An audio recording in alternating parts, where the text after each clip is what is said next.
दिशै सततमञ्जलिरेशार्यै प्रक्षिप्यते मुखरितो मधुपैर्बुधैश्च जागर्ति यत्र भगवान् गुरुचक्रवर्ती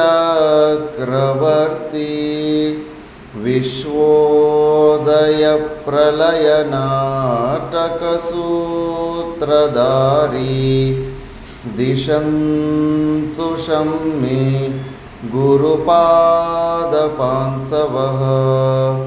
दिशन्तु शम्मे గురుపాదపాంసవః.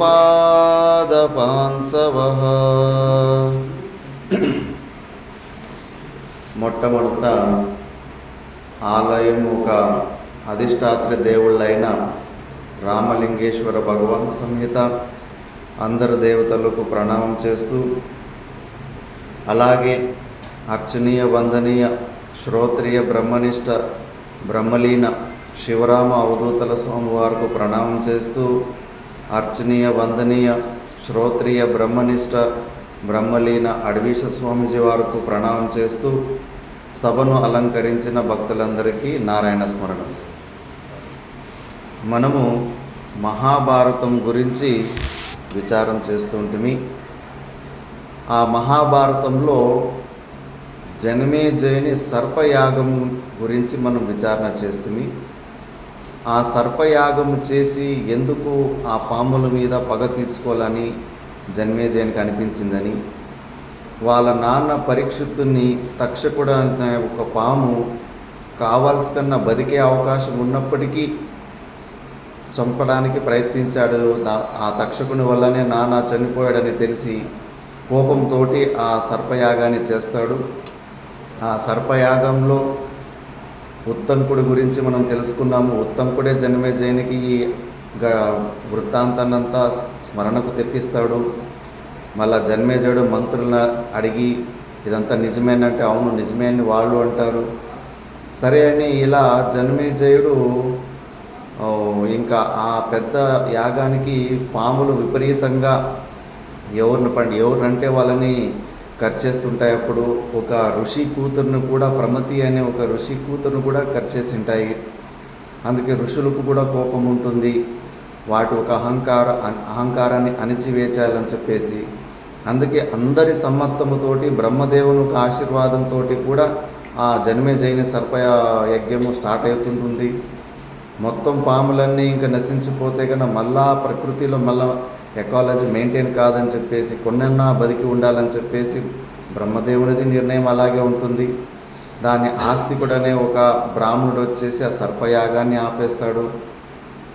అప్పుడు ఆ సర్పయాగంలో మధ్యలో వేదవ్యాస భగవానుడు కూడా వచ్చింటారు. కాబట్టి అప్పుడు మహాభారత స్టోరీని చెప్పడము ప్రారంభిస్తారు. అలా చెప్తూ నిన్న కద్రు పాముల తల్లి కద్రు, గరుడు మళ్ళీ అరుణ తల్లి వినతే గురించి మనం విచారణ చేసుకున్నాం. వాళ్ళు ఒక పందెం వేసుకున్నారని. సముద్ర మంథనంలో ఉచ్చైశ్రవ అనే ఒక గుర్రం పైకి ఎగురుతూ ఉంటే, చాలా వేగంగా పైకి వెళ్తుంటే, ఆ గుర్రంతో ఒక తెల్లగా ఉందని వనిత, లేదు నల్లగా ఉందని కద్రు పందెం వేసుకొని ఆ పందెంలో ఎవరు ఓడిపోతే వాళ్ళు దాసిగా ఉండాలని నిన్న మనమంతా విచారణ చేసుకున్నాము. ఇప్పుడు జనమేజయునికి వ్యాస భగవానుల శిష్యులు వైశంపాయనులు ఈ కథ చెప్తున్నారు. అక్కడ జరిగిన కథ, అక్కడ ఏమేమి జరిగిందో అదంతా ఉగ్రశ్రవ సౌతి మునులు లక్నోకు దగ్గరగా ఉన్న నైమిషారణ్యంలో శౌనక మహర్షి మళ్ళీ వాళ్ళ శిష్యులకి చెప్తున్నారు అక్కడ జరిగిన విషయాలన్నీ. కాకపోతే అక్కడ జనమేజయుడే వాళ్ళ వంశం గురించి మొత్తం అంతా ఆయనే ప్రశ్నలు అడుగుతూ ఉంటాడు వైశంపాయన ఋషిని. ఇప్పుడు ఆ సముద్ర మంథనం గురించి ఎప్పుడైతే జనమేజయుడు వింటాడో, స్టోరీ లోపలే ఒక స్టోరీ, ఆయనకు కుతూహలం వస్తుంది. అవును, సముద్ర మంథనం ఎందుకు జరిగింది, ఎందుకు రాక్షసులు అసలు పరస్పర వైరులైన వాళ్ళు కలిసి ఎందుకు ఆ సముద్ర మంథనం చేశారు అని ఆయనకు ఒక జిజ్ఞాస పుడుతుంది. దాన్ని వైశంపాయన ఋషులను అడుగుతాడు. ఇంకా అప్పుడు ఈ సముద్ర మంథనం గురించి మొత్తం స్టోరీ బయటకు వస్తుంది. దేవతలకు అసురులకు ఇద్దరికీ కోరిక ఉంటుంది, మేము అమృతులం అయిపోవాలని. నా మృత ఇది అమృత అని. మృత్యు లేకుండా చేసుకోవడాన్ని అమృతం అంటారు. నిజమైన అమృత శబ్దము ఆత్మజ్ఞానాన్ని పొందితేనే ఆ అమృతం అవుతాము. లేదంటే స్వర్గానికి పైన కూడా అది సాపేక్షిక అమృతం, అంటే కొంచెం ఎక్కువ కాలం ఉంటాం అంతే, కానీ అది నిజమైన అమృత స్థితి కాదు. నిజమైన అమృత స్థితి అంటే మోక్షాన్ని పొందిన జీవన్ముక్తి స్థితిలో ఉన్న వ్యక్తి స్వరూప జ్ఞానంలోనే అది అసలైన అమృత తత్వం ఉంటుంది. అయినా కూడా ఈ పురాణాల్లో, ఈ స్టోరీలలో కూడా ఎంతో రహస్యము దాగి ఉంటుంది. ఇప్పుడు అమృత మంథనంలోనే దేవతలంతా నిశ్చయిస్తారు. బ్రహ్మదేవుడు చెప్తాడు, లేదు ఇది మీరు ఒక్కరు మాత్రం చేస్తే కాదు, అసురులు మీరు ఇద్దరు కలిసి మందర పర్వతాన్ని తీసుకొచ్చి ఇక్కడ సముద్రంలో మనం మంథనం చేస్తే కానీ సముద్రం నుంచి మనకు అమృతము ఉత్పన్నమవుతుంది అని బ్రహ్మదేవుడు చెప్తాడు. సరే అని ఇద్దరు అసురులు దేవతలు ఇద్దరు సంధి అవుతారు. సంధి అవడం వల్ల ఆ మందర పర్వతం సైజు 1 యోజనం అంటే 12.87 కిలోమీటర్స్. 12 కిలోమీటర్ల 870 మీటర్లని 1 యోజనం అంటారు. అలాంటిది కొన్ని సహస్ర యోజనాలు అంత పెద్ద హైట్లో ఉంటుంది మందర పర్వతాన్ని. మరి అంత పెద్ద మందర పర్వతాన్ని సముద్రంలో వేస్తే కానీ ఒక్కసారిగా అది లోతులోకి వెళ్ళి మునిగిపోతుంది. కాబట్టి అక్కడ ఆ మందర పర్వతాన్ని చిలకడం, అమృత మంథనం అంటే ఇప్పుడు మజ్జిగలోకి మనము అరణి కట్టి వేసి ఎలా చిలుకుతామో అలా సముద్రాన్ని మనము చిలికితే కానీ అందులో నుంచి మనకు ఇక్కడ నెయ్యి ఎలా వస్తుందో అక్కడ అమృతం ఉత్పన్నమవుతుందని వాళ్ళు అమృత మంథనానికి తయారవుతారు. కానీ ఆ కొండని మోసేది ఎవరు? నీళ్ళలో వేసిన వెంబడే అంత బరువు ఉంటే కన్నా లోపలికి వెళ్ళిపోతుంది. అప్పుడు జలచరల్లో తాంబేలుకు రాజు అయిన విష్ణు స్వరూపమైన ఆ తాంబేలుని కోరుకుంటారు. దీన్ని నువ్వు ఈ మందర పర్వతాన్ని మోసే సామర్థ్యము నీకొక్కనికే ఉంది, కాబట్టి మీరు మాకు అమృత మంథనంలో ఈ కొండ కింద మీరు దీన్ని మోసి మాకు సహాయం చేయాలని కోరుకుంటారు. అప్పుడు విష్ణు మొదటి అవతారమైన ఆ తాంబేలు ఆ మందర పర్వతం కింద ఒప్పుకుంటుంది. ఇందులో ఆత్మజ్ఞానము దాగి ఉంది. దీన్ని విద్యారణ్య స్వామీజీలు వేదాంత ఆర్ణవం అంటే వేదాంత విచారణలు మనము చిలికితే ఎలా మనకు జ్ఞానం వస్తుందో ఈ సముద్ర మంథనానికి దానికి లింక్ చేసి ఒక శ్లోకంలో చెప్పేస్తారు. ధైర్యైరావత శాంతిదేను దమన మందార వృక్షం సదా మైత్ర్యాద్యప్సరసం వివేకతురగం సంతోషచింతామణి ఆత్మజ్ఞానమహామృతం సమరసం వైరాగ్యచంద్రోదయం వేదాంతార్ణవమాశ్రయన్ననుదినం సేవస్వముక్తిశ్రియం అని. వేదాంతార్ణవాన్ని అంటే వేదాంత విచారాల్లో మనం ఇలాగే రోజు శ్రవణ మన నిధిధ్యాసనలో మనం ప్రారంభిస్తే ఇందులో నుంచి ఏమేమి ఉత్పత్తి అవుతాయంటే అక్కడ సముద్ర మంథనంలో ఐరావతుడు ఎలా ఉత్పన్నమవుతాడో అలాగ మనకి ధైర్యైరావత ధైర్యం వస్తుందంట. వేదాంత జ్ఞానంతో మన స్వరూప జ్ఞానం మనకి ఎప్పుడైతే వస్తుందో మనము శాశ్వతమైన స్వరూపము, నిత్యంగా ఉన్న స్వరూపము, కేవలం ఈ శరీర వియోగం అవుతుందంతే కానీ మనకు అంత లేదని మనము ఆనంద స్వరూపులమని తెలిసిన తర్వాత చాలా ఎక్కువ ధైర్యం వస్తుంది. కేవలం ఆత్మజ్ఞానం నుంచినే మనము అభయస్థితికి వెళ్ళగలము. లేకపోతే ఇంకా వేరే ఎన్ని ఏర్పాట్లు చేసుకున్నాడో మనం భయం నుంచి మాత్రం బయటికి రాలేకపోతాం. ఏదో ఒక విషయంలో భయపడుతూనే ఉంటాం. వైరాగ్యం వచ్చిన వ్యక్తికి ఏ భయము ఉండదు.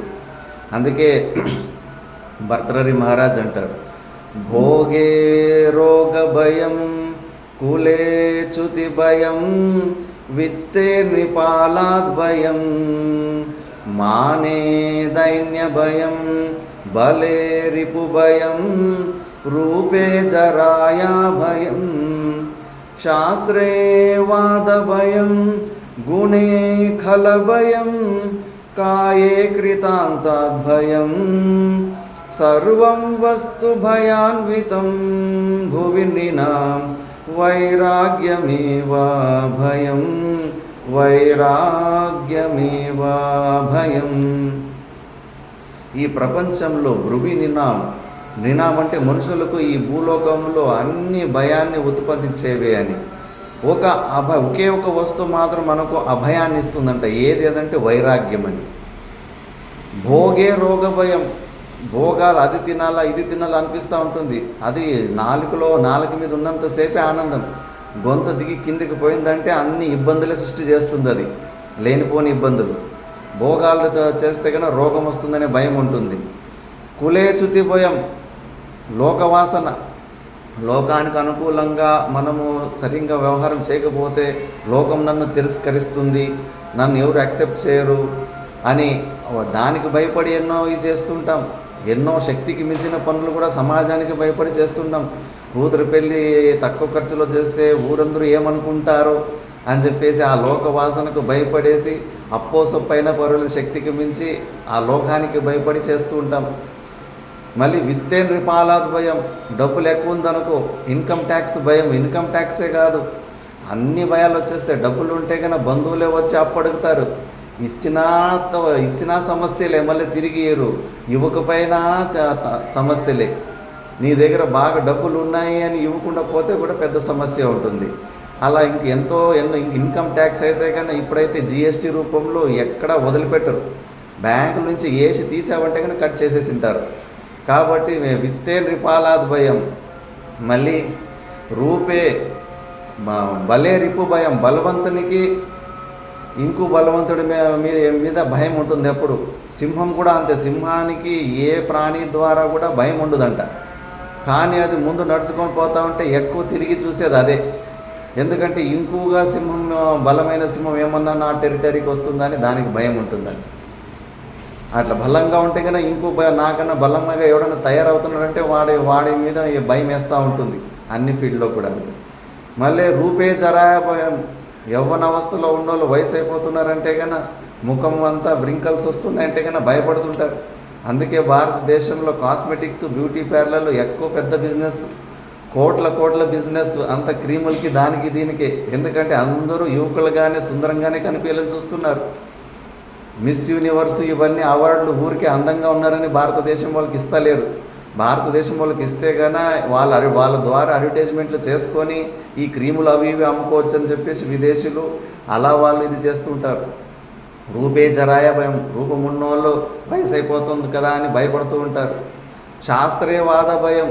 శాస్త్రం బాగా చదివి ఉన్నాడంటే కన్నా ఎవరైనా కొంచెం శాస్త్రం చదివినోడు వక్రమైన ప్రశ్నలు అడిగేస్తే కన్నా అందరి ముద్దులు 10 మందిలో ఇజ్జత్ పోతుందని వాడికి ఎప్పుడు భయం ఉంటుంది శాస్త్రం చదివిన వాడికి.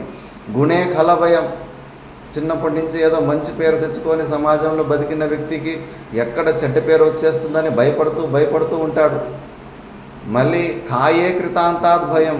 ఈ శరీరం ఎప్పుడు టప్పని పడిపోతుందో, ఎప్పుడు ప్రాణం వెళ్ళిపోతుందో గ్యారంటీ లేక అడుగడుగున ఈ శరీరం మెయింటెనెన్స్లో ఎప్పుడు భయపడతానే ఉంటాం.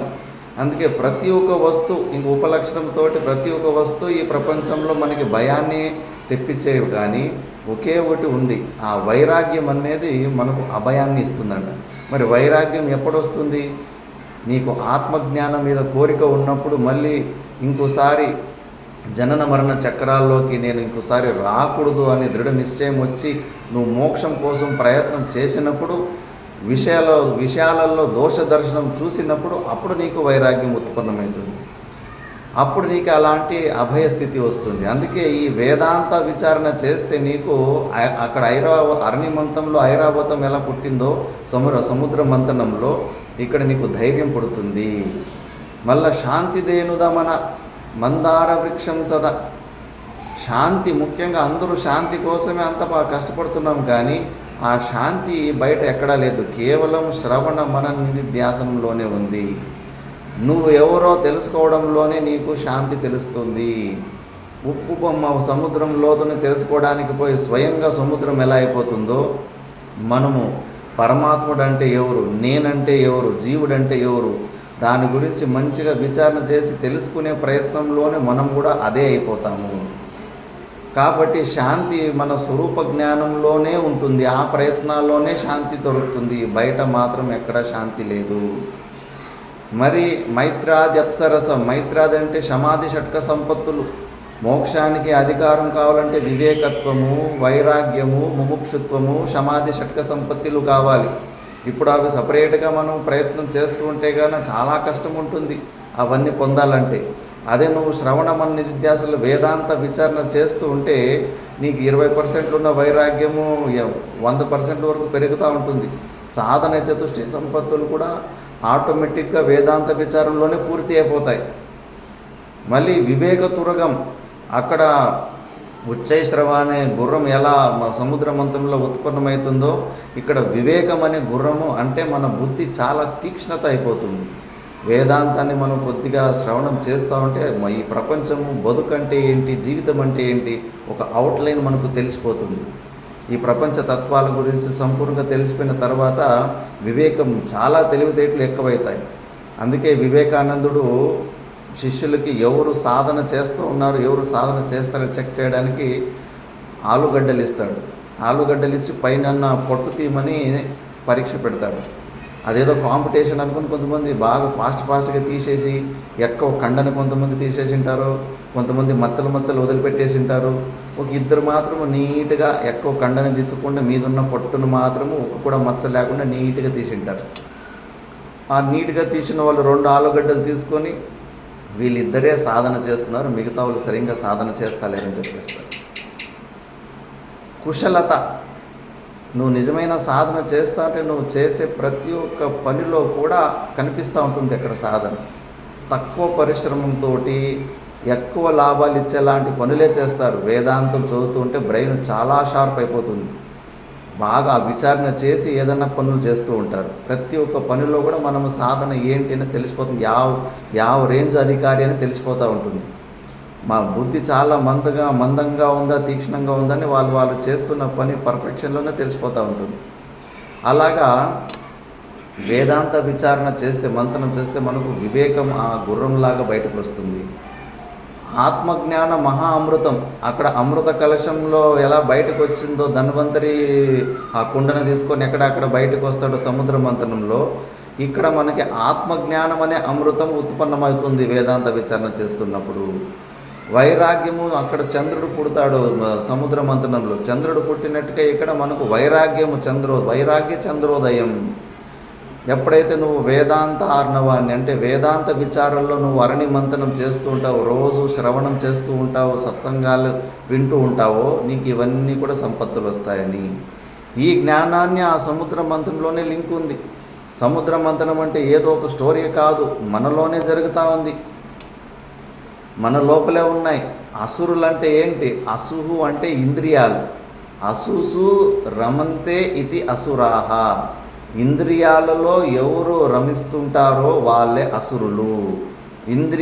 వాటి విషయ భోగాల్లో ఎవరు ఆసక్తి ఎక్కువ ఉంటుందో వాళ్ళే అసురులు. మనమే రోజు కాసేపు అసురులు అవుతుంటాము, కాసేపు దేవతలు అవుతూ ఉంటాము. దైవీ సంపత్తులు మనలో ఉంటాయి, ఆసురీ సంపత్తులు మనలో ఉంటాయి. ఎక్కువ ఆసురీ సంపత్తులే ఎక్కువ ప్రకటమైపోతుంటాయి. ఆసురీ సంపత్తులు మనలో ఎక్కువ ఉన్నప్పుడు దుఃఖం ఎక్కువ వస్తూ ఉంటుంది. దైవీ సంపత్తులు మనలో ఎక్కువ ఉన్నప్పుడు కొన్ని పుణ్యకర్మాలు చేసుకొని శాంతి దొరుకుతూ ఉంటుంది. ఇవి రోజు మంతము మనలోనే జరుగుతూ ఉంది సముద్ర మంథనం. మరి సముద్ర మంథనం చేయాలంటే కన్నా ఎందుకు ఆసురి సంపత్తులు ఇవి 2 అవసరం ఎందుకు? దైవీ సంపత్తులతోటి మంథనం చేసుకోవచ్చు కదా అంటే లేదు, భూలోకమే దీనికి బెస్ట్ ప్లేసు. కేవలం దేవతలు ఉన్న స్వర్గంలో అక్కడ ఆత్మజ్ఞానం ఉన్నా కూడా అది పనికి రాదు వాళ్ళకు, ఎందుకంటే వాళ్ళకు వైరాగ్యం రాదు. అన్ని అనుకూల పరిస్థితులు ఉంటాయి, భోగాలు ఎక్కువ ఉంటాయి కాబట్టి స్వర్గంలో వాళ్ళకు వైరాగ్యము రానందున వాళ్ళు జీవన్ముక్తి ఆనందాన్ని పొందలేకపోతుంటారు. యమధర్మరాజు నచికేతునికి గురు, ఇంద్రుడు కూడా 2-3కి ఆత్మజ్ఞానం ఉపదేశం చేస్తాడు. ఆత్మజ్ఞానం వాళ్ళకు ఇన్బిల్ట్ సాఫ్ట్వేర్ లాంటిది దేవతలకు.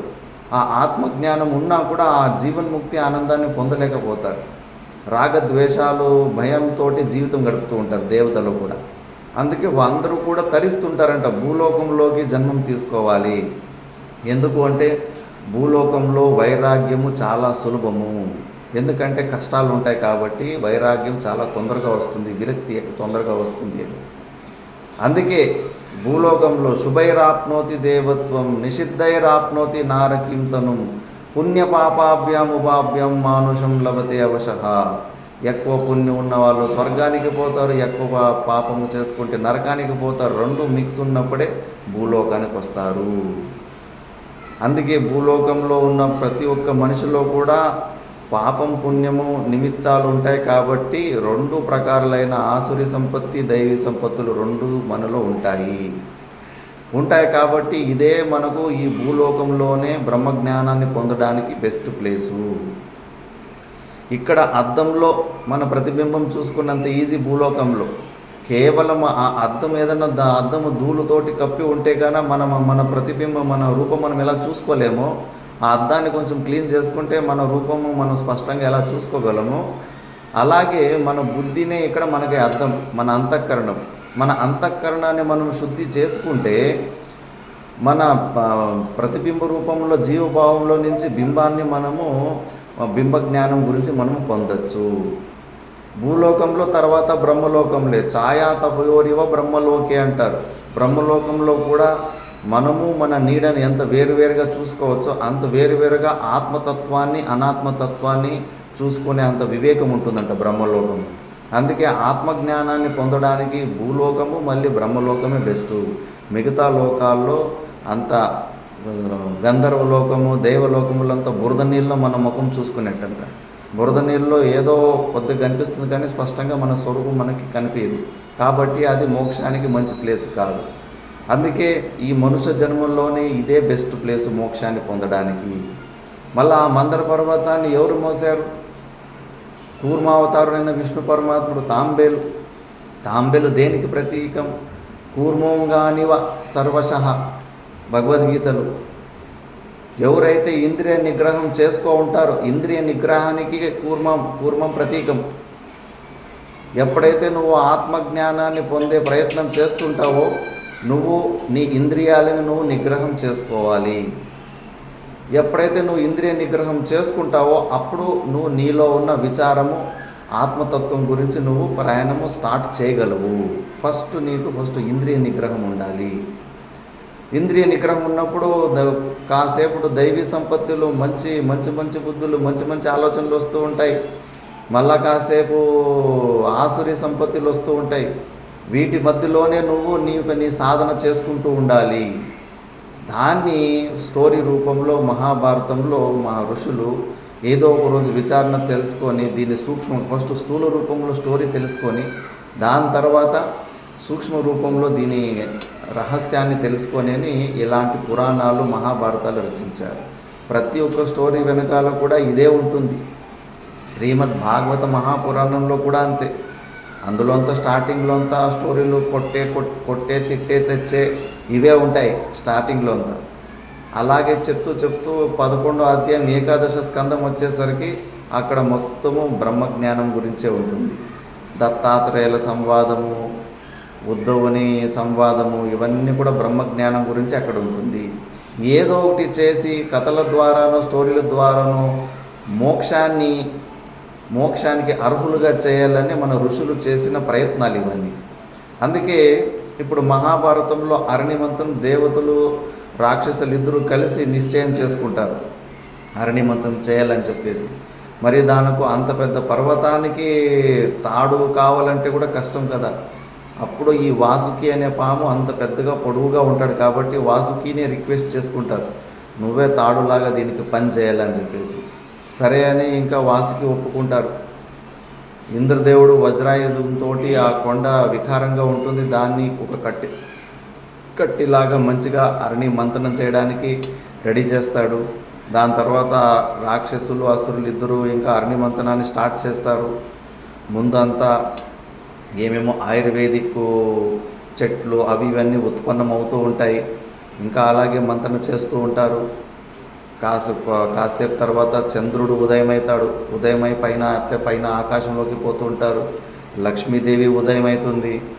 లక్ష్మీదేవి ఉదయమైతే కౌస్తుభమణి ఉత్పన్నమవుతుంది. కౌస్తుభమణి డైరెక్ట్గా పై విష్ణువు వక్షస్థలాన్ని పోయి అక్కడ ఆరోహిస్తుంది. దాని తర్వాత ఉచ్చైశ్రవ అనే ఒక గుర్రం, రెక్కలు ఉంటాయి, చాలా ఫాస్ట్గా పోయే తెల్ల గుర్రం ఒకటి ఉత్పన్నమవుతుంది. దాని తర్వాత ఐరావతం ఉత్పన్నమవుతుంది, దాన్ని ఇంద్రుడు తీసేసుకుంటాడు. దాని తర్వాత ఎన్నో రత్నాలు, డైమండ్స్ అవి ఇవి అన్నీ ఉత్పన్నమవుతూ ఉంటాయి. వాటినంతా రాక్షసులు కొద్దిగా తీసుకుంటారు, దేవతలు కొద్దిగా తీసుకుంటారు. అలా అరణిమంత్రం చేస్తూ ఉంటే ఎన్నెన్నో విచిత్రమైన వస్తువులన్నీ ఉత్పన్నమవుతూ ఉంటాయి. మళ్ళా కొంత కాసేపు తర్వాత ఎంతసేపు అయినా కూడా అమృతం అయితే బయటకు వస్తలేదు అని అందరూ శక్తి అంతా నిరాశక్తులైపోయింటారు. మళ్ళీ బ్రహ్మదేవుని దగ్గరికి పోతారు. ఎంత ఎన్ని రోజులుగా మేము చేస్తున్నా కూడా అమృతం అయితే బయటికి రాలేదు, మాకు శక్తి కూడా కోల్పోయామంటే అప్పుడే అన్నారు, లేదు, ఏదన్నా పెద్దది సాధన చేసేటప్పుడు ఓపిక ఎక్కువ ఉండాలి, ఓపికని ఆశని నిరాశ పొందొద్దు, ప్రయత్నం చేస్తూ ఉండాలని చెప్పేసి విష్ణువు దగ్గర తీసుకెళ్ళి వీళ్ళందరికీ ఇంకొంచెం శక్తి ప్రదానం ఇవ్వు, వీళ్ళు అలసిపోయినారు, ఓపిక తగ్గిపోయింది అన్నప్పుడు ఇంకా విష్ణు పరమాత్ముడు మళ్ళీ ఆశీర్వదించి వాళ్ళందరికీ శక్తి అమృత ఉత్పన్నమయ్యే వరకు క్షీణం కాని లాంటి శక్తి ప్రదానం ఇస్తాడు. మళ్ళీ అగ్నిమంత్రం చేస్తున్నప్పుడు అప్పుడు ధన్వంతరి మహారాజు అమృత కలశంతో బయటకు ప్రకటమవుతాడు. అందరికీ ఆనందమైపోతుంది. మళ్ళీ ఇంకా అతి ఆశతోటి మళ్ళీ ఇంకొంచెము అగ్నిమంత్రం చేయడానికి పోతే ఆలాహలమైన ఒక విషం బయటకు వచ్చేస్తుంది. అతి సర్వత్రా వర్జేత్ అంటారు, అతిగా ఏది చేయకూడదు అని చెప్పేసి. వేదాంత విచారణం కూడా అంతే, శాస్త్రవాసన కూడా ఒకటి విఘ్నమే. అందుకే ఎంతవరకు శాస్త్రాన్ని వాడాలంటే ఇప్పుడు ఇంటి పైకి ఎక్కడానికి నిచ్చెనని ఎలా వాడతామో దాని తర్వాత నిచ్చెనని అలాగే ఉంచితే మళ్ళీ దిగాలనిపిస్తూ ఉంటుంది. సాధన మోక్షం ఆ సాధన. ఏ సాధనను పట్టుకొని నువ్వు ఆ స్థితికి పోయినావు ఆ నిచ్చెనని కిందికి నూకేయాలి, మళ్ళీ కిందికి దిగి వచ్చే రూట్లు ఏమి పెట్టుకోవద్దు. శాస్త్రవాసన కూడా అంతే, ఎంతవరకు నువ్వు దాన్ని ఆలంబన పెట్టుకుంటావు అంతవరకునే పెట్టుకోవాలి. దానికన్నా ఎక్కువ పెట్టుకుంటే మళ్ళీ దాంట్లో ఉన్న విపరీతమైన రిజల్ట్స్ వచ్చేసి దురహంకారం లాంటివి, విపరీతమైన మోహాలు, విపరీతమైన భోగాలు అటువైపు వెళ్ళిపోతుంటాడు. కాబట్టి ఆ అమృతము ధన్వంతరి అమృత కలశంతో కనిపించిన తర్వాత కూడా ఇంకా ఎక్కువ అత్యాశతోటి అగ్నిమంత్రం సముద్ర మంత్రం చేసినందుకు ఆలాహల విషం బయటకు వస్తుంది. మరి అలాంటి ఆలాహల విషాన్ని దాని స్మెల్ ద్వారానే అన్ని ప్రాణులు మూర్చపోతుంటాయి. ఈ ప్రపంచాన్ని ఇంకా కాల్చి వేసేంత యాసిడ్, అది అంత పెద్ద ఘోరమైన యాసిడ్ ఉంటుంది. కాబట్టి ఇంకా భయపడి ఇంకా రుద్రదేవుని అందరూ వేడుకుంటే ఆ రుద్రదేవుడు ఆలాహలనంతా స్వీకరించి కంఠంలో పెట్టుకుంటాడు. మనం కూడా అంతే, ఏదన్నా పని సాధన చేసేటప్పుడు అన్నీ అనాయాసంగా కావు. ఏదో కొన్ని పనులు తక్కువ పరిశ్రమతో అయితే కానీ, లేకపోతే ప్రతి ఒక్క పని వెనకాల కూడా విపరీతమైన పరిశ్రమ ఉంటుంది. మధ్యలో ఎన్నో విఘ్నాలు వస్తూ ఉంటాయి. విఘ్నాలు వస్తూ ఉన్నప్పుడు ఆ దుఃఖాలు, ఆ కష్టాలు అంత కంఠంలో శివుడు లోక కళ్యాణం కోసము ఎలా దాచుకున్నాడో మనం కూడా అంతే. సంసారంలో కానీ ఏమే కానీ ఉన్న కష్టాలు అవి ఇవి లోపల దాచిపెట్టుకొని మనల్ని నమ్ముకున్న వ్యక్తులు సుఖంగా ఉండాలనే భావనతోటి మనము పని చేసుకుంటూ పోతూ ఉండాలి. సాక్షాత్ శివుడే ఆ పని చేసి చూపించిండు. అనవసరంగా మనకి కష్టాలు అందరి దగ్గర చెప్పుకోవాల్సిన అవసరం లేదు. ఆ కష్టాలని లోపలే శివుడు ఎలాగ దాచుకున్నాడో మనం కూడా దాచుకొని లోక కళ్యాణం కోసం అలా మనం సాధన చేసుకుంటూ ముందు పోతూ ఉండాలి. ఇప్పుడు అమృతం అంతా బయటకు వచ్చిన తర్వాత ఇంకా గొడవ స్టార్ట్. అమృతం మేము తాగాలి అని చెప్పేసి ఇంకా ఆ గొడవలో ఆ మధ్యలో ఇంకా నారాయణ భగవానుడు ఇలా కాదని చెప్పేసి మోహిని అవతారాన్ని తీసుకొని వస్తాడు. మోహిని అవతారం ఎంత రూపంగా ఉంటుందంటే అసలే అసురులు, ఇంద్రియాల విషయభోగాల్లో రక్తులైన వాళ్ళు ఆ మోహానికి అందరూ మర్చిపోతారు. వచ్చిన పని ఏంటి అనే విషయం మర్చిపోయి వాళ్ళే అమృత కలశాన్ని మోహిని చేతిలో పెట్టేస్తారు. ఇంకా మోహిని వాళ్ళ చేతిలో నుంచి అమృతాన్ని తీసుకొచ్చేసి ఇంకా దేవతలకు పోస్తూ ఉంటుంది. దేవతలకు పోస్తూ ఉంటే అక్కడ రాహు ఒక రాక్షసుడు దేవతల రూపాన్ని ధరించేసి అదే దేవతల పక్కలో కూర్చొని ఆ అమృతాన్ని గొంతులో వరకు నోట్ల వరకు తీసేసుకో ఉంటారు. సడన్గా సూర్యులు చంద్రులు చూసి ఇతడు దేవత కాదు, మారువేషంలో ఉన్న అసురుడు, రాక్షసుడు అన్న తర్వాత ఇంకా మోహిని రూపంలోని విష్ణు సుదర్శన చక్రంతో ఆ తలని కత్తిరించేస్తాడు. అప్పటికే ఆ అమృతము లోపలికి వెళ్ళిపోయి ఉంటుంది. కాబట్టి దాని బాడీ ఒకవైపు, తల ఒకవైపు అయిపోతుంది. కాకపోతే అమృతాన్ని లోపల పోయింది కాబట్టి అవి కూడా జీవితంగానే ఉంటాయి. కాకపోతే సపరేట్ అయిపోయినాయి. శరీరం నుంచి తల సపరేట్ అయిపోతుంది. అందుకే అలాంటి స్థితికి వెళ్ళిపోతారు. ఆ వాటినే రాహు కేతు అంటారు. ఆ రాహుకేతు రూపంలో ఉన్నవి ఆ రాహుకి అందుకే ఈ సూర్యచంద్రులే సాక్షి రూపంలో నన్ను పట్టించి మాకు ఈ స్థితికి ఇచ్చారు కదా అని చెప్పేసి వాళ్ళ మీద పగ గ్రహణాలు అయినప్పుడు ఆ సూర్యచంద్రుల్ని మింగుతూ దాన్ని అంటే రివెంజ్ తీర్చుకుంటూ ఉంటారు. ఇలా అరణి మంతనము జరిగినప్పుడు ఇలాంటివన్నీ సన్నివేశాలు జరుగుతూ ఉంటాయి. దీని తర్వాత దేవతలందరూ ఖుషి అయిపోయి అమృతలు అయిపోతారు. అమృత కుండని అక్కడే దేవలోకంలోనే సంరక్షణ చేసుకుంటూ ఉంటారు. రాక్షసులకి దాన్ని అందని రాక్షసులు ఎన్నోసార్లు ప్రయత్నం చేసినా కూడా అప్పుడు కూడా ఇంకా అమృత కుండని ఇలా మోసం ద్వారా దేవతలకు పోయిందని చెప్పేసి రాక్షసులకు దేవతలకు పెద్ద ఘోరమైన యుద్ధం జరుగుతుంది. ఆ యుద్ధంలో రాక్షసులే ఓడిపోతారు, దేవతలే గెలుస్తారు. ఇలా జన్మేజయునికి దీని కారణం వల్ల ఇలా సముద్ర మంథనం జరిగింది అని చెప్తాడు. దాని తర్వాత ఇంకా వాళ్ళ వంశవృష్టం గురించి, అవును అడవిలో నుంచి మా పాండురాజు అయిన కొడుకులు మళ్ళా మా పంచపాండవులు మా తాతలంతా ఇక్కడికి వచ్చారు కదా కురుక్షేత్రానికి. దాని తర్వాత వాళ్ళు ఏమైంది, ఎందుకు కౌరవులకు పాండవులకు ద్వేషం ఎలా వచ్చింది, అంత పెద్ద ఘోరమైన యుద్ధం 70 కోట్ల మంది చనిపోయారు ఆ యుద్ధంలో, మహాభారత యుద్ధంలో. అంత ఘోరమైన యుద్ధానికి ఎందుకు ఏది కారణమైంది అని స్టోరీ అడుగుతాడు. ఇంకా ఆ స్టోరీ అడిగినప్పుడు ఇంకా వైశంపాయన ఋషులు చెప్పడం ప్రారంభిస్తాడు. ఎప్పుడైతే ఆకాశవాణి వచ్చి చెప్పి ఈ 5 పాండురాజు పిల్లలే అని ఆ సభలో చెప్పిన తర్వాత ఇంకా ధృతరాష్ట్రుడు కూడా ప్రేమతోటి నా తమ్ముని కొడుకులు కదా అని ప్రేమతోటి చూసుకుంటూ ఉంటాడు. అందరినీ గురుకులంలో అక్కడే విద్య నేర్చుకుంటూ ఉంటారు. వాళ్ళకప్పుడు కృపాచార్యుడు గురుకులానికి టీచర్గా ఉంటాడు. ఈ మధ్యలో ఇంకో ప్రసంగం వస్తుంది ద్రోణాచార్యులది. ద్రోణాచార్యులు మళ్ళీ ద్రుపద మహారాజు ఇద్దరు ఒకే గురుకులంలో చదువుకో ఉంటారు. ఇద్దరు స్నేహితులుగా ఉండి మళ్ళా విద్యాభ్యాసం అయిన తర్వాత ఇంకా ద్రోణాచార్యుడు బ్రాహ్మణోత్తముడు కాబట్టి ఇంకా ఎక్కువ పరిగ్రహం చేసుకోకుండా భిక్షాటన చేసుకొని జీవితం గడుపుతూ ఉంటాడు. ద్రుపదుడు రాజుకు కుమారుడు కాబట్టి ఆయన పాంచాల దేశానికి రాజు అయిపోయి ఉంటాడు. ఈ ద్రోణాచార్యునికి అశ్వత్థాముడు అనే కొడుకు పుట్టింటాడు. ఆ కొడుకు పుట్టినప్పుడు చాలా పేదరికం వల్ల అతనికి పాలు ఇవ్వడానికి కూడా వీళ్ళకు సామర్థ్యం లేకుండా ఉంటుంది. ద్రోణాచార్యుని భార్య ఒకసారి, మీ మిత్రుడు రాజు కదా పాంచాల దేశానికి, ఆయన దగ్గరికి పోయి ఒక ఆవుని నువ్వు భిక్షగా అడగచ్చు కదా అని. ఎందుకంటే మన కోసం కాదు, మన కొడుకు కోసం. ఆ అశ్వత్థామకి గోధుమ పిండి నీళ్ళలో కలిపి పాలు అని చెప్పేసి అలా తాపుతూ ఉంటారు. బాధ వేసి అలా అడుగుతుంది.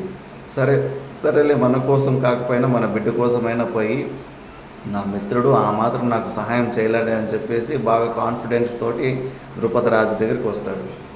ద్రుపదరాజు దగ్గరికి వస్తే అక్కడ గురుకులంలో ద్రోణాచార్యుడు చాలా తెలివి, చదువుల్లో బాగా టాప్ ఉంటాడు. అది ఫస్ట్ ర్యాంక్ వచ్చేటోళ్ళకు మిగతా వాళ్ళంతా శత్రువులు అయిపోతారు. అసూయ గుణం మన అందరిలోనూ ఉంటుంది. మనమందరూ ఒకే సమానంగా ఉన్నప్పుడు మనకన్నా ఒకడు ఎక్కువ ఏదైనా ఎదిగినాడంటే, ఎక్కువగా ఏదైనా ఇదేంటంటే మనకు ప్రతి ఒక్కరిలోనూ అసూయ గుణం ఉంటుంది. ఆటోమేటిక్గా అతన్ని మనం శత్రువుని చేసేసుకుంటాం.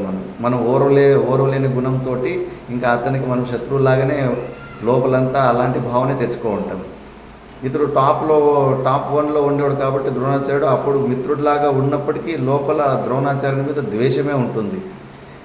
అప్పుడు ఇంకా చాలా పేదరికంలో ఆ చినిగిన బట్టలు, పాత బట్టలు వేసుకొని ద్రుపదుని మిత్రుని రూపంలో సంపాదన చేస్తుంటే గన నేను రాజుని, నన్ను రాజులాగా చూడకుండా మిత్రుడిలాగా చూస్తున్నాడు అని చెప్పి అహంకారంతో ఎవరు నువ్వు, నాకెవరో నాకు తెలియదు, అట్లా ఇట్లా అని అవమానం చేసి అసలు దానం ఇవ్వకుండా ఉండడమే కాకుండా అవమానం కూడా చేసి వాపస్ పంపించింటాడు. దాన్ని మనసులో పెట్టుకో ఉంటాడు ద్రోణాచార్యుడు, వీడికి తగిన పాఠం చెప్పాలని చెప్పేసి. అప్పుడు ఇంకా అవమానంతో తిరిగి వస్తూ ఉంటే కృపాచార్యుని చెల్లెలే ద్రోణాచార్యుని భార్య అక్కడ ఇంకా కృపాచార్య కలవడానికని కురుక్షేత్రం వైపు నడుచుకొని వస్తూ ఉంటే పాండవులు కౌరవులు బంతితోటి ఆడుకుంటూ ఉంటారు. ఆ బంతి బావిలో పడిపోయి ఉంటుంది. బావిలో పడిపోతే కన్నా ఆ బంతిని ఆ, పుల్లలతోటి విచిత్రంగా కొత్త టెక్నిక్ తోటి ఆ బంతిని బావిలో పడిన బంతిని కిందకి దిగకుండానే దాన్ని పైకి తీపిచ్చేస్తాడు. అప్పుడు ఈయన దగ్గర చాలా విద్యలు ఉన్నాయని చెప్పేసి వాళ్ళు పరిగెత్తిపోయి భీష్మునికి కృపాచార్యులకి చెప్తారు. కృపాచార్యులకి అయితే తెలుసు ఆయన టాలెంట్ ఏంటని. అప్పుడు భీష్మ పితామహులు మీలాంటి గురువులు మా పిల్లలకు ఉండాలని చెప్పేసి అప్పుడు పాండవులకి గురువుగా ఆయనను ఎంచుకుంటారు. ఆ గురుకులంలో కర్ణుడు కూడా ఉన్నాడు. కర్ణుడు కూడా అదే గురుకులంలోనే నేర్చుకున్నారు. అందరికీ సమానంగానే విద్యను ఇస్తూ ఉంటాడు ద్రోణాచార్యుడు. కొన్ని విద్యలు అశ్వత్థామ కన్నా కూడా అర్జునునికి ఎక్కువ ఇచ్చింటాడు. కొడుకు మీద ఎక్కువ ప్రేమ ఉన్నప్పటికీ కూడా యోగ్యతకు అనుసారంగా ఆ విద్యలు ఇస్తూ ఉంటాడు. కర్ణుడికి సినిమాల్లో అక్కడ ఇక్కడ చాలా హీరోల రూపంలో చూపిస్తారు, కానీ మహాభారతంలో చదివితే కన్నా అతనికి అసూయ గుణం ఉంటుంది. అర్జునుని పరాక్రమం చిన్నప్పటి నుంచి చూసి కుళ్ళుకుంటూ ఉంటాడు కర్ణుడు. వాళ్ళకి పూర్వజన్మలో నుంచినే వైర్యం ఉంటుంది. సహస్ర కవచుడు అనే ఒక రాక్షసుడు, నర ఋషి, వాళ్ళిద్దరు పూర్వజన్మలో గొడవలో భయంకరమైన యుద్ధాలు చేసుకుంటూ ఇంకా అది పెండింగ్ ఉండిపోయి ఉంటుంది. ఆ యుద్ధం చేసుకోవడం, ఆ ద్వేషం, దానివల్ల నరరూప ఋషి అర్జునుడిగా పుట్టింటాడు. ఆ సహస్ర కవచుడు కర్ణుడుగా వచ్చింటాడు. కాబట్టి వాళ్ళకి ఒకరినొకరు చిన్నప్పటి నుంచి చూసుకుంటూనే ఆ వైర్యం పూర్వజన్మ. మనకు కూడా అంతే. ఒకసారి కొంతమంది మనిషిని చూస్తే చాలా దగ్గరికి పోయి మంచిగా మాట్లాడాలనిపిస్తుంది. కొంతమంది పరిచయమే ఉండరు, జీవితంలో మొదటిసారి చూస్తుంటాం. అలాంటి వ్యక్తిని చూస్తేనే కోపం వస్తూ ఉంటుంది. కారణమైతే తెలియదు, అయ్యో అనవసరంగా కోపం వస్తూ ఉంటుంది. ఎందుకంటే ఈ జన్మ కాదు, పూర్వజన్మలో ఎన్నో ఉంటాయి మనకు. కాబట్టి అలా వీళ్ళిద్దరికి చిన్నప్పటి నుంచినే వైర్యం ఉంటుంది. అదే గురుకులంలోనే చదువుకుంటూ ఉంటారు. ఇంకా ఆ గురుకులంలో ఇప్పుడు మనము ఇండియన్ ఆర్మీ ప్రతి రిపబ్లిక్ డేకి ఎట్లా సైన్య ప్రదర్శన చేస్తూ ఉంటుంది. అంటే అవి ఎందుకు చేస్తారంటే కన్నా ప్యారేడ్, మిలిటరీ ప్యారేడ్ అని. భారతదేశంలో ఉన్న జనాలకి మన సైన్యం చాలా బలంగా ఉంది, మనం భయపడాల్సిన అవసరం లేదు, మనము చింత లేకుండా మనం మంచిగా హాయిగా జీవితం గడపాలి అని ఆ ధైర్యాన్ని నింపడానికి అట్లా సైన్య ప్రదర్శనలు అప్పుడు కూడా చేస్తూ ఉంటారు. సరే అని అప్పుడు బాల రూపంలో వీళ్ళంతా విద్యాభ్యాసం చేసి పూర్తయిన తర్వాత ప్రజల ముందు కేవలం శక్తి ప్రదర్శన. మా గురుకులంలో చదువుకున్న మా యంగ్ జనరేషన్ కూడా మేమే బలమైన రాజులం కాదు, మా పిల్లలు కూడా నెక్స్ట్ జనరేషన్ కూడా ఎంత బలంగా ఉన్నారో చూడండి అని ప్రజలకు చూపించడానికి ఆ బాల పరీక్ష పెడతారు.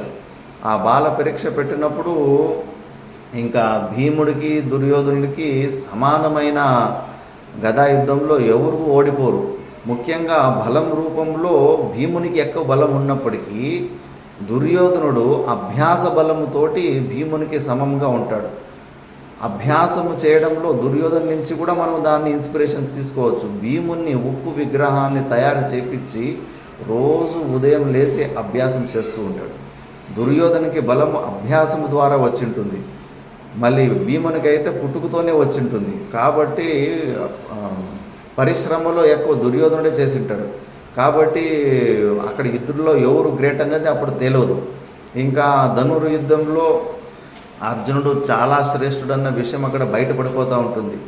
ఇంకా అర్జునుడి కర్ణుని ధనుర్విద్య పరీక్ష ఇంకా పెద్ద యుద్ధం లాగానే తయారైపోతూ ఉంటుంది. ఏదో శక్తి ప్రదర్శన కోసం వీళ్ళని ఇలా చేయమంటే కానీ వీళ్ళు నిజంగానే యుద్ధం ప్రారంభించేలాగా ఉన్నారని చెప్పేసి మధ్యలోనే ఆపేస్తాడు భీష్మ పితామహుడు వచ్చేసి, ఇంకా చాలు అని చెప్పేసి. ఇంకా అప్పటి నుంచి దుర్యోధనునికి భీముని బలము అర్జునుని బలము చూసి చిన్నప్పటి నుంచినే అబ్బో వీళ్ళిద్దరూ ఉంటే కానా నాకు యువరాజు పట్టము దొరకదు, నేను రాజును కాలేనని చెప్పేసి ఎన్నో కుట్రలు చేస్తూ ఉంటాడు. భీముని మీద 3 సార్లు ప్రయోగం చేస్తాడు. ఒకసారి అన్నంలో విషం పెడతాడు. కాకపోతే ఆయన వృకోదరుడు. వృక అంటే నక్కకు విపరీతమైన లోపల జఠరాగ్ని చాలా వేడిగా ఉంటుంది. ఎంత వేడిగా ఉంటుందంటే ఎముకలు కూడా కరిగిపోతాయి. అంత జఠరాగ్ని ఎంత తిన్నా కూడా తొందరగా జీర్ణమైపోతుంది నక్కకి. అలాంటి పొట్ట ఉన్నవాడు భీముడు అని. అందుకే ఆయనకు ఆకలి ఎక్కువ వేస్తూ ఉంటుంది, ఎందుకంటే తిన్నది వెంబడే జీర్ణమైపోతూ ఉంటుంది. మరి అంత విపరీతమైన జఠరాగ్ని ఉన్న వాళ్ళకి ఆ విషం కూడా అది జీర్ణమైపోతుంది. ఎవరికి జఠరాగ్ని మందంగా ఉంటుందో ఒకసారి భోజనం కూడా విషమైపోతుంది, అది కూడా జీర్ణం కాదు. కాబట్టి ఆ విషం పనిచేయదు. మళ్ళీ ఒకసారి బాగా నిద్రప్రియుడు భీమసేనుడు. నిద్రపోతే కన్నా అంత మెలకు ఉండదు. నిద్రపోతున్నప్పుడు చేతులు కాలు కట్టేసి నదిలోకి వేసేసి ఉంటారు. నదిలోకి వేసేస్తే మళ్ళీ మెలకు పోయినప్పుడు ఆ తాడులతోటి కట్టిని ఆ బలానికి తెంచుకొని మళ్ళీ హస్తినాపురికి నడుచుకొని వచ్చేసి ఉంటాడు. మళ్ళీ మూడోసారి పాములతో విషపూరితమైన పాములతోటి కాటేపించుంటాడు. ఎంత కాటేపించినా కూడా అది కూడా పని చేయకుండా ఉంటుంది. కాబట్టి ఇలా అప్పటి నుంచి ఎన్నో కుట్రలు చేస్తూ ఉంటాడు. ఇంకా కుట్రలు చేస్తూ ఉంటే కన్నా భీష్మ పితామహుడు ఇవన్నీ గ్రహిస్తూ ఉంటాడు.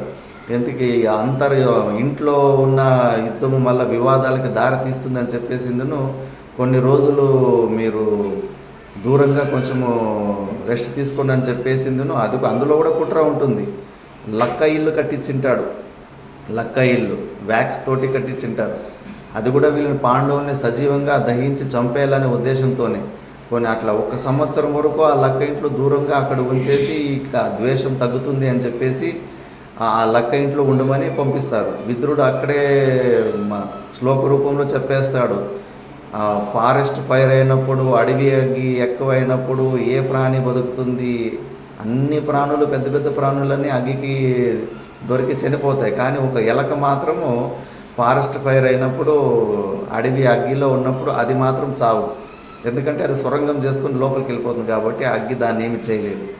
అందుకే ఎప్పుడే కానీ పెద్ద అగ్గి అపఘాతాలు వచ్చినప్పుడు 2 ప్రకారాల్లో విధి ఉంటుంది. అటువైపు నుంచి గాలి అగ్గి వస్తున్నప్పుడు మన దగ్గర మనం నిలుచుకున్న దగ్గర గడ్డి ఏదన్నా ఉంది అంటే కనుక దానికి ముందుగానే మనము గాలి ఇటువైపున వస్తుంటే కానీ అక్కడ అగ్గి పెట్టేసుకోవాలి. ఆ గాలి ఫోర్స్కి వెనుకున్న పెద్ద అగ్గి రాకముందే ఇక్కడున్న గడ్డి అది కాలిపోయి మనకి ఇక్కడ మైదానాన్ని రెడీ చేస్తుంది. ఇక్కడ మనం పెట్టిన అగ్గి గాలికి కొట్టుకొని ముందంతా క్లియర్ చేసేస్తుంది. అప్పుడు వెనుకున్న అగ్గి వచ్చే లోపల మనకి ఇక్కడ మైదానం రెడీగా ఉంటుంది. కాబట్టి అట్లా మనము బతికిపోవచ్చు.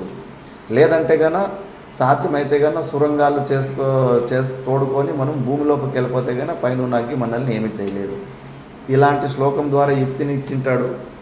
ఆ యుక్తిని ఇచ్చినప్పుడు యుధిష్ఠిరుడు ఆలోచించి అవునని 1 సంవత్సరం బాగా అలర్ట్గా ఉంటారు.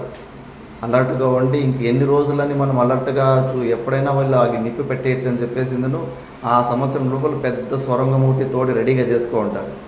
ఎవరైతే వీళ్ళని చంపడానికి నియమించింటాడో దుర్యోధనుడు వాళ్ళనే ఆ లక్క ఇంట్లో వేసేసి వీళ్ళే అగ్గి పెట్టేసుకొని పాండవులు ఇంకా ఆ సొరంగ మార్గంలో బయటకు వచ్చేసి గడ్డాలు అవి ఇవన్నీ పెంచుకొని బ్రాహ్మణ రూపంలో తిరుగుతూ ఉంటారు. చూద్దాము వీళ్ళ కుట్ర ఏంటి, మనల్ని చంపాలని ప్లాన్ వేశారు కాబట్టి మనము చనిపోయినామని తెలిసిన తర్వాత వీళ్ళు ఏమేమి చేస్తారు అని కొన్ని రోజులు అలాగే ఉండాలని అనుకుంటారు. ఇంకా బ్రాహ్మణ వేషంలో ఉన్నప్పుడు ఏకచక్రపురానికి వెళ్తారు. ఆ ఏకచక్రపురము కర్ణాటకలో చిక్కబల్లాపురం డిస్టిక్లో చింతామణి తాలూకులో కైవారం అనే ప్రదేశమే అంటారు. దాన్ని ఏకచక్రపురం అంటారు. కొంతమంది ఇంకో ప్లేస్ అంటారు. అక్కడ బకాసురుడు ఉంటాడు. ఆ బకాసురుడు ఏంటంటే రోజు ఒక బండి నుంచి భోజనము 2 ఎద్దులు మళ్ళా ఆ బండిని తీసుకొచ్చి ఒక మనిషి ఇది ఆయన ఆహారంగా ఉంటుంది. ఒక్కసారిగా అందరి మీద అటాక్ చేయకుండా ఉండాలంటే కన్నా నాకు రోజు ఇలా పంపిస్తే కన్నా నేను ఒక్కసారిగా మీ మీద దాడి చేయనని ఒప్పందం ఉంటుంది. అందుకే రోజుకు ఎవరన్నా ఒక మనిషిని 2 ఎద్దుల్ని ఒక బండి నిండా భోజనాన్ని ఆయనకు బకాసునికి పంపించాలి. ఇంకా ఏకచక్రపురంకి వీళ్ళు బ్రాహ్మణ వేషంలో పోతే కన్నా ఒకరోజు వీళ్ళకు భిక్ష పెట్టిన ఆ ఇంటి వంతే వస్తుంది. ఆమెకేమో ఒకే ఒక కొడుకు ఉంటాడు. ఆ ఒక్క కొడుకుని ఆ రోజు బకాసురునికి భోజనంగా పంపించాల్సి ఉంటుంది. వాళ్ళు చాలా బాధపడతా ఉంటే కానీ కుంతీదేవి మీరు బాధపడాల్సిన అవసరం లే, నాకు 5 మంది పిల్లలు ఉన్నారు, నీకు ఒకే కొడుకున్నాడు కదా, నా కొడుకుని పంపిస్తాను అని. ఎందుకంటే ముఖ్యంగా భీమునికి సరైన భోజనం ఇప్పించలేకపోతుంటారు. ఆ బండి నిండా ఉన్న భోజనం చూసి కనీసం నా కొడుకు ఈ బండిలో ఉన్న భోజనం తిని తన ఆకలి తీర్చుకుంటాడులే అని చెప్పేసి మళ్ళీ బలం గురించి బాగా వీళ్ళకి అనుభవం ఉంటుంది, భీముని బలం గురించి. అందుకే భీముని పంపిస్తాడు. భీముడు ఇంకా ఎద్దుల బండి నుంచి భోజనము తోలుకొని దారిలోనే తినేస్తాడు. మొత్తం ఆ భోజనం వాడే స్వయంగా తినేస్తాడు. తినేసిన తర్వాత బకాసురుడు ఆ బండి మీద కూర్చొని అక్కడ నిద్రపోయి ఉంటాడు. ఆ బకాసురునికి కోపం వచ్చి ఏమిటి ఖాళీ బండితోటి వచ్చాడు వీడు అని చెప్పేసి ఇంకా వాళ్ళిద్దరి మధ్యలో యుద్ధం అవుతుంది. వాళ్ళిద్దరి మధ్యలో యుద్ధమైనప్పుడు కృష్ణుడు రుక్మిణి పక్కలో ఉన్నప్పుడు మేలుకుంటాడు. ఏంటి అంత విచిత్రంగా మేలుకున్నారు, ఎందుకు అలర్ట్గా ఉన్నారంటే లేదు 5 మంది ఒకే నక్షత్రంలో పుట్టినారు. భీముడు, బకాసురుడు, కీచకుడు, దుర్యోధనుడు, దుశ్శాసనుడు, ఇలా 5 మంది ఒకే నక్షత్రంలో పుట్టినారు. ఈ 5 మంది నక్షత్రాలు ఎలా ఉంటుందంటే జాతకము, మొదట ఎవరు ఇంకో వ్యక్తిని 5లో ఒకరిని ఎవరు చంపుతాడో మిగతా ముగ్గురిని వాడే చంపుతాడు అని చెప్పేసి. ఒకవేళ ఈరోజు బకాసురుడు గెలిచిపోతే మళ్ళీ మిగతా ముగ్గురు దుర్యోధుని, దుశ్శాసుని, కీచుకొని బకాసురుడే చంపుతాడు. ఒకవేళ భీముడు గెలిస్తే గాన భీముడు మిగతా దుర్యోధుని, దుశ్శాసుని, కీచకుని చంపుతాడు. ఇలా వీళ్ళు 5 మంది ఒకే జాతకంలో పుట్టింటారు కాబట్టి ఈరోజు యుద్ధము చాలా అలర్ట్గా ఉండాలని చెప్పేసి భీముడు గెలవాలని అక్కడి నుంచి పరమాత్ముడు ప్రార్థన చేస్తూ ఉంటాడు. చేస్తున్నప్పుడు వాళ్ళిద్దరు మధ్యలో యుద్ధము అయ్యి ఇంకా బకాసురుని చంపేస్తాడు. అలా చంపేసిన తర్వాత ఇంకా ద్రోణాచార్యులు ద్రుపద రాజుది కథ విన్నాం మనము. ద్రోణాచార్యునికి ద్రుపద రాజుడు స్నేహితుడై కూడా అవమానం చేసి పంపించాడని చాలా కోపం ఉంటుంది. అందుకే ద్రోణాచార్యుడు శిష్యులంతా విద్యాభ్యాసం చేసిన తర్వాత గురుదక్షిణ ఆ ద్రుపదుని తాడంతో కట్టేసి నా కాళ్ళ దగ్గర పడేయండి అని గురుదక్షిణ అడుగుతాడు. ఇంకా ఏమి ఆ గురుగారికి నేను దక్షిణ ఇప్పిస్తానని చెప్పేసి ఫస్ట్ కౌరవులు, దుర్యోధనుడు, కర్ణుడు అందరూ పెద్ద సైన్యాన్ని తీసుకొని పాంచాల దేశానికి యుద్ధానికి పోతారు. పోయి ద్రుపదుని తాడులతోటి కట్టేసి తీసుకురావాలని చెప్పేసి. కానీ పాంచాల దేశంలో అప్పటికే 5-6 మంది మహారథులు ఉంటారు, చాలా బలమైన రాజులు ఉంటారు. అందరినీ వాళ్ళు పాంచాల దేశంలో ఉన్న వాళ్ళందరినీ ఓడిచ్చేస్తారు. కర్ణుడు కూడా రక్తాలు కారి సుస్తు అయిపోయి పరిగెత్తి పిరికివాళ్ళగా వెనక్కి తిరిగి పరిగెత్తి వచ్చింటాడు. అంత బలంగా ఉంటారు పాంచాల దేశంలో. ఇంకా వీళ్ళ వల్ల కాదు అని చెప్పేసి ద్రోణాచార్యులు అర్జున నువ్వు పో అంటాడు. ఇంకా అర్జునుడు పోయిన తర్వాత విపరీతంగా ఘోరంగా యుద్ధం చేసి వాళ్ళందరినీ ఓడించేసి ద్రుపదుని తాడులతోటి కట్టేసి ద్రోణాచార్యుని కాళ్ళ దగ్గరికి వచ్చి వేసేస్తాడు. వేసేసిన తర్వాత ద్రోణాచార్యుని చాలా ఆనందమవుతుంది అర్జునుని పరాక్రమాన్ని చూసి. అప్పుడు ద్రుపదుని తాడులతోటి ఇప్పేసి, చూడు నువ్వైతే ధర్మాన్ని పాటించలేదు, ఒక మిత్రుడు వచ్చాడు, నేను అది ఏమి నీ దగ్గర సామ్రాజ్యాన్ని అడగడానికి నేనేం నీ దగ్గర రాలేదు, ఒకే ఒక ఆవుని దానంగా అడగడానికి వచ్చాను నేను. ఆ మాత్రానికి నువ్వు దానం ఇవ్వకపోయినా పర్వాలేదు, కానీ నువ్వు నాకు అవమానం చేయకుండా ఉండాల్సి ఉంటుంది. నువ్వు ఈరోజు నీ పరిస్థితులు నా కాళ్ళ దగ్గర పడి ఉన్నావు, నీ సామ్రాజ్యం మొత్తము నా కాళ్ళ దగ్గర పడి ఉంది అని చెప్పేసి. ఇంకా సరే అయితే నేను నీలాంటి దుష్టుని కాదు కాబట్టి నేను మొత్తం నీ రాజ్యాన్ని తీసుకొని నీ రాజ్యంలో సగం రాజ్యం తీసుకుంటాను, గంగానది ఒడ్డుకి పై పక్కున్న భాగాన్ని నువ్వే పాలించుకో, గంగానది కింద పక్కున్న భాగాన్ని ఇంకా నా కంట్రోల్లో ఉంటుందని చెప్పేసి రాజ్యాన్ని దానంగా, అర్ధరాజ్యాన్ని దానంగా భిక్షగా ఇడిచిపెట్టేసి పంపిస్తారు. రాజులకి అది పెద్ద ఈగో ప్రాబ్లం ఉన్న వాళ్ళకి పెద్ద అది చావు కన్నా అవమానం చాలా ఘోరంగా ఉంటుంది. ఆ ద్రుపదుడు ఈ అవమానాన్ని సహించలేదు. అప్పటి వరకు వాడి ఓడించిన వాళ్ళు ఉండరు ద్రుపద రాజుని. ఆ దేశం గురించి చాలా గొప్పగా మంచి చరిత్ర ఉంటుంది. ఇలాంటి పరిస్థితి వచ్చింది కదా, ద్రోణాచార్యుల మీద పగ తీర్చుకోవాలని చెప్పేసి తపస్సు చేస్తాడు. తపస్సు చేసి ఒక శ్రేష్టమైన యజ్ఞం చేసి ఆ యజ్ఞంలోనే సంకల్పంతో, అంటే అర్జునుడు అంతటి పరాక్రమవంతుడు అటువైపు ఉన్నంతసేపు ద్రోణుని మనం ఏమీ చేయలేమని తెలుసుకుంటాడు. కాబట్టి ఆ అర్జునునికి యోగ్యమైన ఒక కూతుర్ని నేను ఉత్పన్నం చేయాలని ద్రౌపదిని యజ్ఞంలో నుంచి ఉత్పన్నం చేస్తాడు. మళ్ళీ దృష్టద్యుమ్నుని కూడా యజ్ఞం ద్వారా ఉత్పన్నం చేస్తాడు. వీళ్ళిద్దరూ కాకుండా మిగతా పిల్లలు కూడా ఉంటారు ద్రుపదునికి. వీళ్ళిద్దరూ మాత్రం యజ్ఞంలో కేవలం ద్రోణాచార్యుని చంపడానికే వీళ్ళని ఉత్పన్నం చేస్తాడు. మరి ఇలా ఉత్పన్నం చేసి ఇంకా ద్రౌపది పెద్దగా ఉంటుంది. ఆ లక్క ఇంట్లో పాండవులంతా కాలిపోయి చనిపోయినారని కౌరవులంతా ప్రచారం చేసుకొని ఆనందంగా జీవితం గడుపుతూ ఉంటారు. ఇంక మనకి ఇంకెవరు ఎదురే లేరు అని చెప్పేసి. ఇంకా దాని తర్వాత ద్రుపద రాజుకు చాలా దుఃఖమవుతుంది.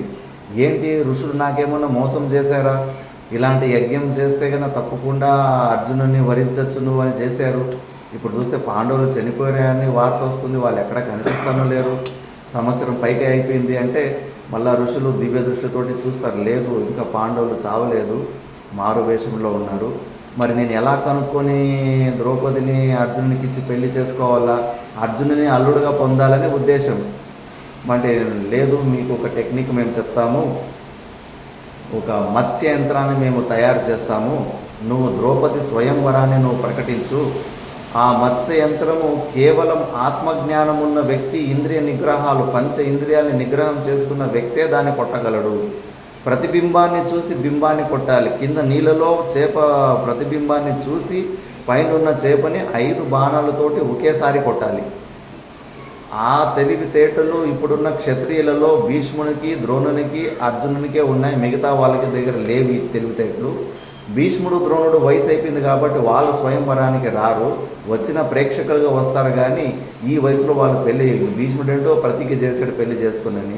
ద్రోణాచార్యులు ఉత్తముడు కాబట్టి ఆయన కూడా స్వయంవరంలోకి ప్రేక్షకుడిగా వస్తాడు, కానీ స్వయంవరంలోకి పార్టిసిపేట్గా రాడు. కాబట్టి అర్జునుడే దీన్ని కొట్టగలడు.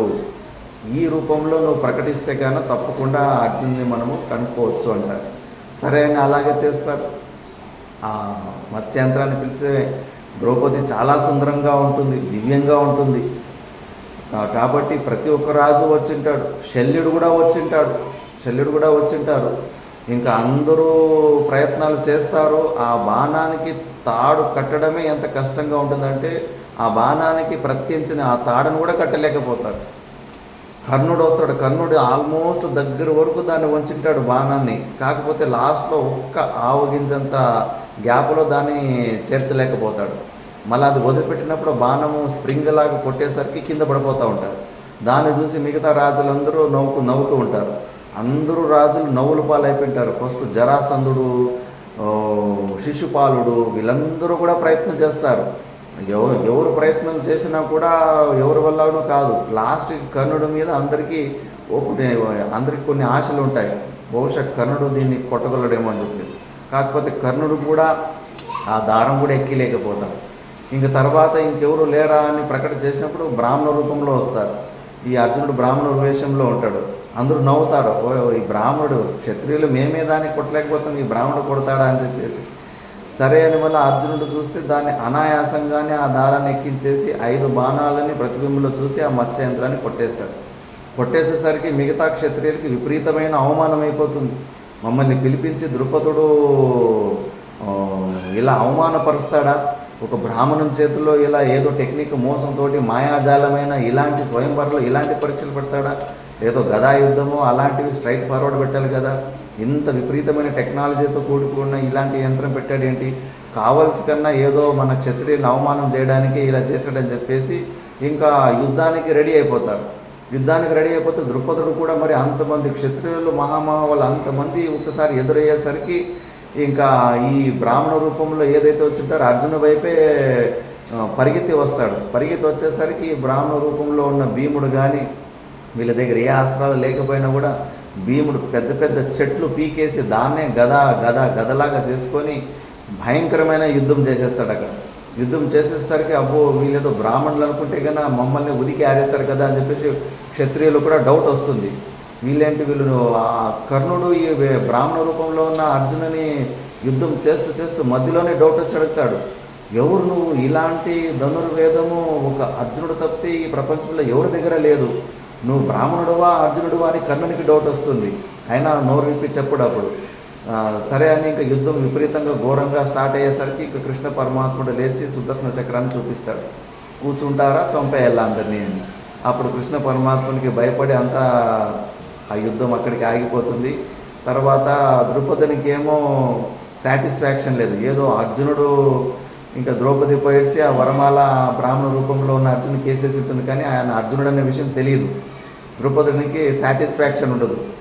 నేను అర్జునుని కోసం ద్రౌపదిని ఉత్పన్నం చేస్తే ఎవరో బ్రాహ్మణుడికి పెళ్ళి అయిపోయింది కదా అని చాలా నిరుత్సాహంతో ఉంటాడు. నిరుత్సాహంతో ఉన్నప్పుడు మళ్ళీ తను పిలిపించేసి, లేదు నువ్వు నిరుత్సాహ పొందాల్సిన అవసరం లేదు, వీళ్ళే పంచపాండవులు.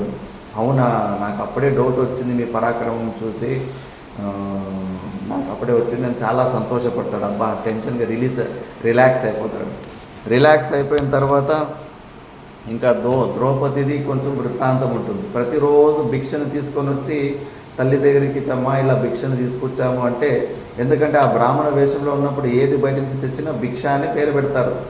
భిక్ష ద్వారా తెస్తుంటారు. కాబట్టి 5 మంది పంచుకోండి నాయన, 5 మంది పంచుకోండి నాయన అని చెప్పి అలవాటు అయిపోతుంది కుంతికి. మళ్ళీ ఈ ద్రౌపది దృష్టాంతం గురించి వేదవ్యాసులు ఒకసారి ధర్మరాజుకు చెప్పి ఉంటారు, ఇలా ఒక కన్య పుట్టబోతుంది, ఆమెకు 5 మంది భర్తలు ఉంటారు అని చెప్పేసి. ఆ ద్రౌపది గురించి ముందే చెప్పి ఉంటాడు. ఆ 5 మంది భర్తలు మేమే అన్న విషయం వీళ్ళకి తెలిసి ఉండదు. సడన్గా అమ్మ ఇట్లా తీసుకొచ్చామంటే సరిగ్గా వినిపించుకోకుండా కుంతిదేవి 5 మంది పంచుకోండినైనా అని మాట అనేసి ఉంటుంది. ఆ మాట అనడము వ్యాస భగవాను చెప్పింది స్మరణకు వచ్చేసి, అవునా ఇది ప్రారంభం ఇలా ఉందా అని చెప్పేసి మళ్ళా ద్రుపదరాజుని పిలిపిస్తారు. ద్రుపదరాజు అప్పుడు ఆనందపడుతుంటాడు, పంచపాండవులు అర్జునుడే స్వయంవరాన్ని గెలిచాడని చెప్పేసి. ఎప్పుడైతే ధర్మరాజు ఇలా 5 మంది మేము పెళ్లి చేసుకోవాలనుకుంటామంటే ఇది ఎలా కుదురుతుంది, ఏమి ధర్మరాజా నీ నోటి నుంచి వచ్చే ప్రతి పదము ధర్మమే అంటారు, నువ్వు ఇలాంటివి అడుగుతున్నావా, నీకు సిగ్గు లేదా, ఇలా ఎవరైనా ఎక్కడైనా జరిగిందా అంటే కన్నా అప్పుడు మళ్ళీ వేదవ్యాస ఋషుల్ని పిలిపించేసి ఇలాంటివి 2-3 సార్లు జరిగినాయి అని 3-4 స్టోరీలు పురాణాల్లో ఇలా ఒక అమ్మ కాయముకు 2-3 భర్తల కన్నా ఎక్కువ పెళ్ళిళ్ళు జరిగిన స్టోరీలు ఉన్నాయని చెప్పేసి అప్పుడు మొత్తం అంతా స్టోరీలు చెప్పడం స్టార్ట్ అవుతుంది. ద్రౌపది కూడా కారణ జన్మరాలు, ఆమెకు పూర్వజన్మలోనే నిశ్చయం ఏంటుంది, ఈ 5 మంది భర్తలు, ద్రౌపదిలో 8 మంది దేవతలు ఉంటారు. మహాకాళిక స్వరూపం, చాలా పవర్ఫుల్ రోల్ ఉంటుంది. కేవలము దైవాసుర యుద్ధం కోసమే ఆ భూలోకంలోకి వచ్చింటారు. అసురులందరూ కూడా మనుషు రూపంలో వచ్చేసి రాజుల్లాగా అయిపోయేసి చాలా అధర్మాన్ని పాటిస్తూ ఉండడం చూసి, లేదు ఈ అసురులు పాతాళ లోకంలో నుంచి మనిషి రూపంలో వచ్చే ఇలా రాక్షస తత్వాన్ని అధర్మాన్ని ఎక్కువ చేస్తున్నారని చెప్పేసి మనం కూడా భూలోకంలో కొంతమంది రాజుల్లాగా పోయేసి వాళ్ళని అక్కడ దానవ సంహారం చేయాలని చెప్పేసి దేవతలంతా నిశ్చయం చేసుకొని భూలోకానికి వచ్చింటారు. ద్రౌపదిలో 8 మంది దేవతలు ఉంటారు. దాని స్టోరీ అంతా మళ్ళీ వస్తుంది. అది మనము వచ్చే నెక్స్ట్ క్లాస్లో దాని గురించి మనం విచారణ చేసుకుందాము. ఇలా 5 మందిని కూడా ద్రౌపది పెళ్లి చేసుకోవాల్సిన పరిస్థితి వస్తుంది. ఆ 5 మందిని పెళ్లి చేసుకున్న తర్వాత అప్పుడుకి ఇంకా తెలిసిపోతుంది వీళ్ళే పాండవులు అని చెప్పేసి. ఇంకా భీష్మ పితామహులు ఇంకా మళ్ళా చాలా పెద్ద యుద్ధం జరుగుతుంది, ఇలా మమ్మల్ని ఇంటిలో వేసి కాల్చేయాలని ప్రయత్నం చేశారని ఇంకా మళ్ళా దాయాదుల మధ్యలో గొడవలు వద్దులని చెప్పేసి మళ్ళీ పంచాయతీ చేసేసి ఇంద్రప్రస్థాన్ని ఇప్పిస్తారు. ఇప్పుడు ఏదైతే ఢిల్లీ ఉందో ఆ ఢిల్లీ ప్రదేశాన్ని పాండవులకి సరే గొడవలు వద్దు, ఈ హస్తినాపురంలో రాజ్యంలోనే పైపోటీలు ఎందుకు అని చెప్పేసి ఆ ఢిల్లీని పాండవులకి ఇచ్చేస్తారు. సరే అని పాండవులకి ఆ ఢిల్లీ ప్రదేశం ఇంద్రప్రస్థం ఇస్తే కన్నా వాళ్ళు 5 మంది ఇంత బలమైన అన్నదమ్ములు ఉన్నప్పుడు మొత్తము యుద్ధాలు చేస్తూ చేస్తూ చేస్తూ మొత్తము ప్రపంచాన్ని చాలా పెద్ద రాజ్యాన్ని చేసేసి ఉంటారు.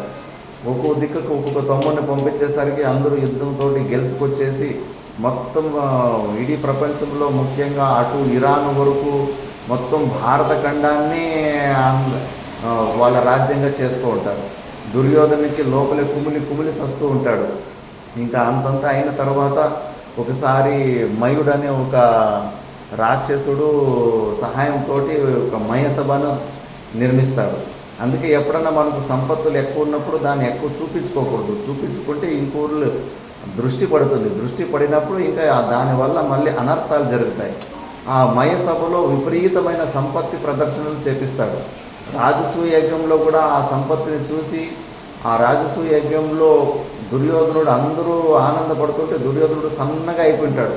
ఈ పాండవుల సంపత్తిని చూసి చూసి లోపలి కుమిలి పడి సన్నగా అయిపోయింటాడు. కాబట్టి అదే దారి తీస్తుంది. ఆ ధ్వజ దంభిత్వమే ఉన్నది ఎత్తి చూపించుకోవడమే ఆ దుర్యోధనుడికి బుద్ధిలో కుట్ర బుద్ధి పుట్టడానికి కారణమవుతుంది.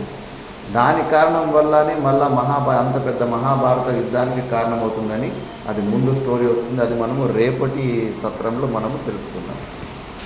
ఓం పూర్ణమద పూర్ణమిదం